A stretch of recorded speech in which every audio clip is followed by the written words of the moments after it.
In this video, we will determine the sample space for a certain experiment. Just a reminder, a sample space is a set of all possible outcomes of an experiment. So let's take a look at this example.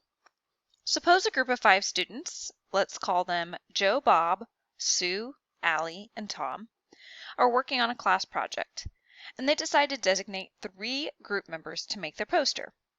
Determine the sample space for this experiment. In other words, how many possible ways can the students decide to do this?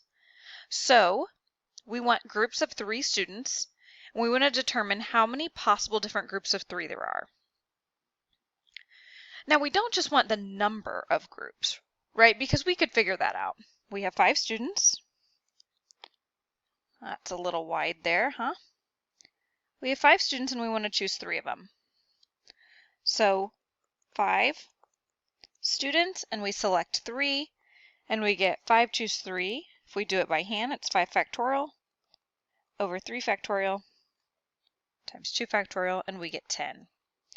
Now the reason I did a combination there was because the group of students Joe, Bob, Sue is the same as the group of students Sue, Bob, Joe. They are still the same group that's making the poster, so order does not matter. So we know that there's going to be 10 different groups.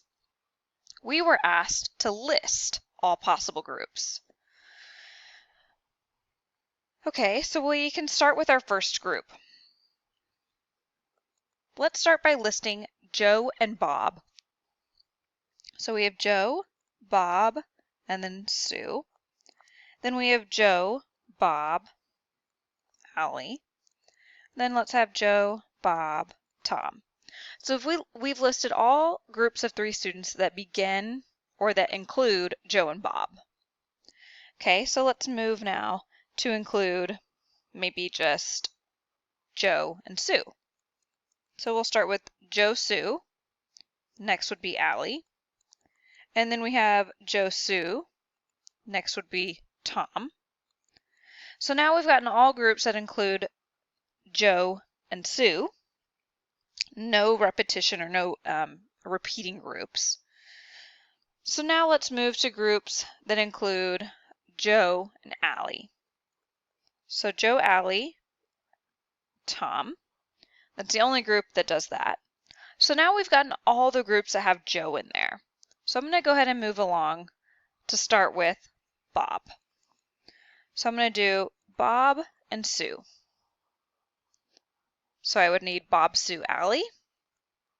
I'm kind of just going along in order of this line to keep track of making sure I've gotten all the different combinations. So I did Bob, Sue, and I got Allie, and now I need a Bob, Sue, Tom. Okay, I'm almost there. 2 more to go. Let's see, we started with Bob, Sue there, so now let's do a Bob, Allie, start. And then the next one would be Tom. Okay, so we did all of our starting with Bob's. So now let's start with Sue. Now the only one starts with Sue there would be Sue, Allie, Tom. And then there you go. Our last one is ending with those 3, and then we have listed all of our different combinations. Remember, order doesn't matter. So for example, this group here is the group Sue, Allie, Tom, Allie, Sue, Tom, Tom, Allie, Sue. It's all the same. It's just a group of 3 students.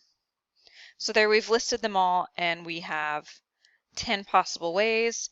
Now to write it as a sample space, we want to write it in set notation. So S for sample space is equal to, and then we're just going to write it in brackets, and we're going to list each 3 of these as its own different outcome.